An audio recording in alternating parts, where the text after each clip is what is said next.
फातिमा की रानी माँ, प्रभु यीशु की माँ, आसरा तू ही है माँ।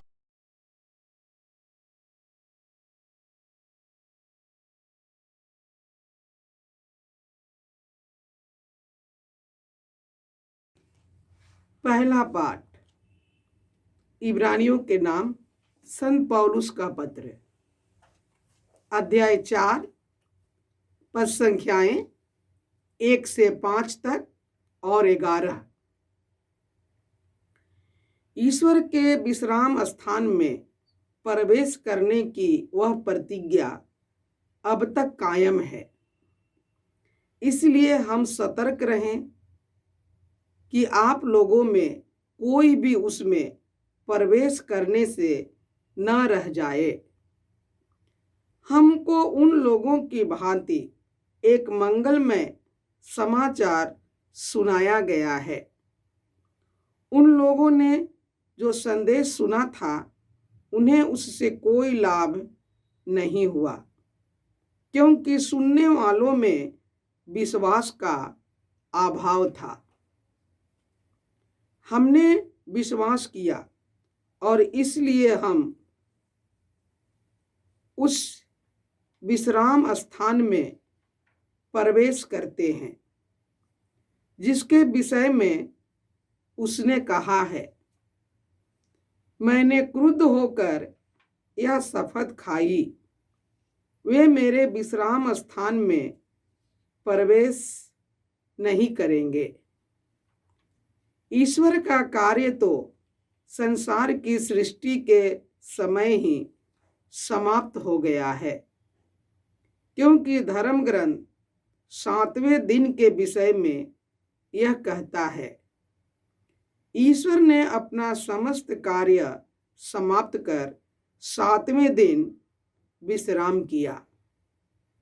और उपयुक्त उदाहरण में हम यह पढ़ते हैं, वे मेरे विश्राम स्थान में प्रवेश नहीं करेंगे।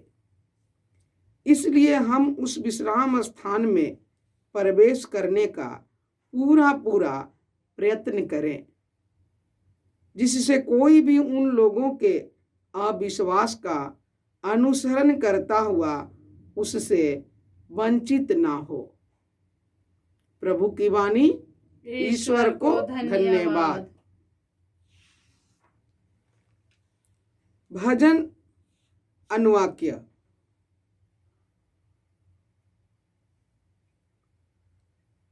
ईश्वर के महान कार्य कभी न भुलाओ।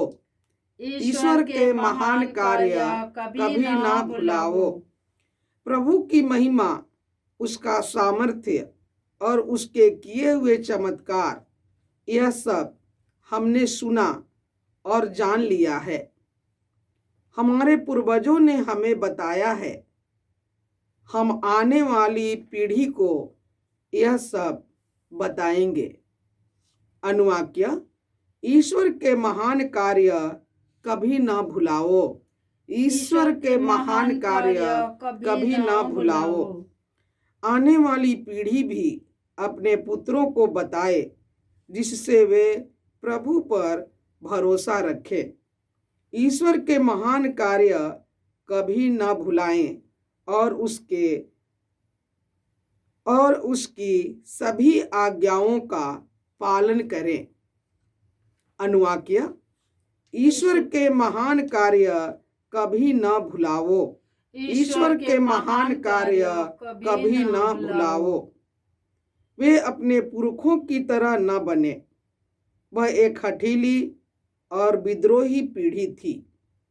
उनके हृदय में न तो कोई दृढ़ता थी और न उनके मन में ईश्वर में विश्वास। अनुवाक्य। ईश्वर के महान कार्य कभी न भुलाओ। ईश्वर के महान कार्य कभी न भुलाओ। जय घोष। alleluia। हमारे बीच महान नबी उत्पन्न हुए और ईश्वर ने अपनी प्रजा की सुध ली है। alleluia। प्रभु आप लोगों के साथ हो और आपकी आत्मा के संत साथ। मार्कुस के अनुसार प्रभु यीशु ख्रिस्त का पवित्र सुसमाचार। हे प्रभु तेरी महिमा हो।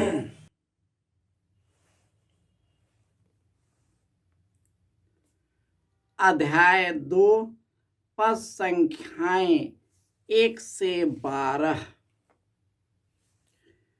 जब कुछ दिनों बाद यीशु कफरनहूम लौटे तो यह खबर फैल गई कि वह घर पर है और इतने लोग इकट्ठे हो गए कि द्वार के सामने जगह नहीं रही।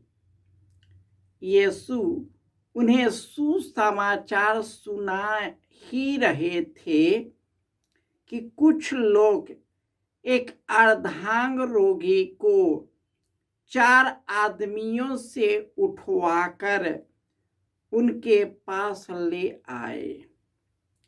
भीड़ के कारण वे उसे यीशु के सामने नहीं ला सके, इसलिए जहां यीशु थे उसके ऊपर की छत उन्होंने खोल दी। अर्धांग रोगी की चारपाई नीचे उतार दी। यीशु ने उन लोगों का विश्वास देखकर अर्धांग रोगी से कहा, बेटा, तुम्हारे पाप क्षमा हो गए हैं। वहां कुछ शास्त्री बैठे हुए थे। वे सोचने लगे, यह क्या कहता है? यह ईश निंदा करता है। ईश्वर के सिवा कौन पाप क्षमा कर सकता है? यीशु को मालूम था कि वे मन ही मन ऐसा सोच रहे हैं। उन्होंने शास्त्रियों से कहा, मन ही मन क्या सोच रहे हो? अधिक सहज क्या है, अर्धांग रोगी से यह कहना, तुम्हारे पाप क्षमा हो गए हैं, अथवा यह कहना, उठो, अपनी चारपाई उठाकर चलो फिरो? परंतु इसलिए कि तुम लोग यह जान लो कि मानव पुत्र को पृथ्वी पर क्षमा करने का अधिकार मिला है। वह अर्धांग रोगी से बोले, मैं तुमसे कहता हूँ, उठो और अपनी चारपाई उठाकर घर जाओ। वह उठ खड़ा हुआ और चारपाई उठाकर तुरंत सबों के देखते देखते बाहर चला गया। सब के सब बड़े अचंभे में पड़ गए और यह कहकर ईश्वर की स्तुति करने लगे, ऐसा चमत्कार हमने कभी देखा नहीं। यह प्रभु का सुसमाचार है। हे क्रिस्त तेरी स्तुति हो। यह उपदेश 17 जनवरी शुक्रवार का है।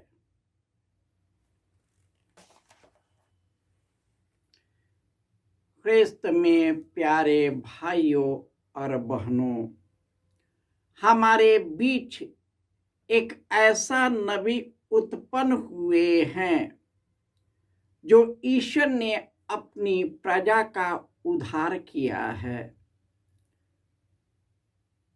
प्रभु यीशु सब नबियों के अंत में आया और जो लोग पाप के विश्राम में सो गए हैं उन सबों को पाप की दास्ता से निकालकर अनंत जीवन के उस विश्राम में ले जाने का प्रयत्न किया जो अनंत काल तक बना रहता है। आज के सुसमाचार में जब प्रभु यीशु लोगों को उपदेश दे रहे थे, शिक्षा दे रहे थे, लोगों की भारी भीड़ इकट्ठी हो गई। इतनी भीड़ जमा हो गई कि वहां पर पहुंचना बहुत मुश्किल था। तो 4 व्यक्तियों ने जब देखा कि वहां पहुंचना मुश्किल हो गया है, तो वह छत पर चढ़ गया और उसने खपरेल के छत को निकाल करके और उसमें से उस खाट पर को निकालकर उस अर्धांग रोगी को यीशु के सामने प्रस्तुत किया। यीशु ने उसे ध्यान से देखा। उसने यह महसूस किया यह बीमारी इसके पाप के कारण हुआ है, इसलिए उसने कहा तेरे पाप क्षमा हो गए।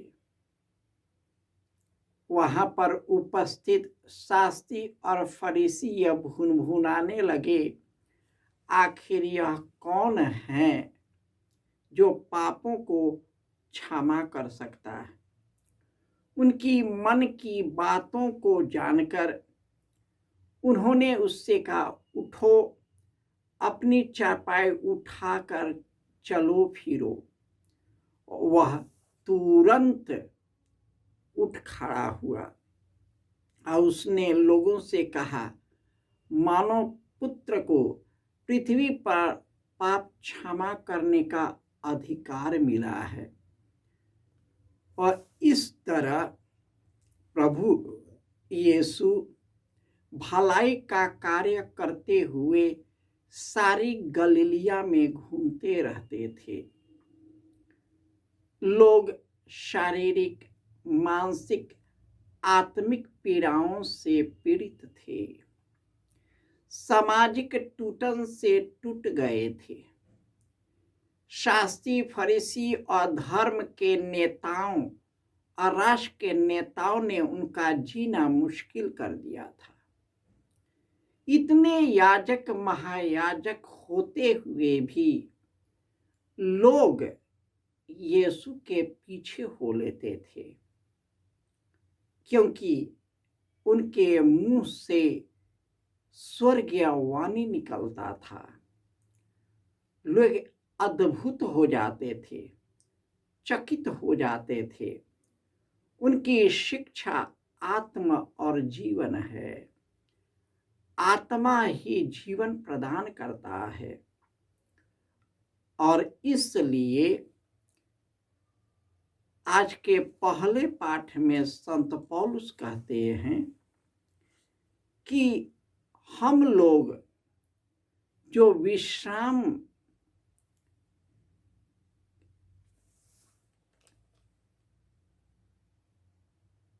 स्थान हम लोग जो विश्राम स्थान में प्रवेश करने में जो समस्या उत्पन्न हुआ, यीशु ने हमारे लिए वह रास्ता तैयार किया।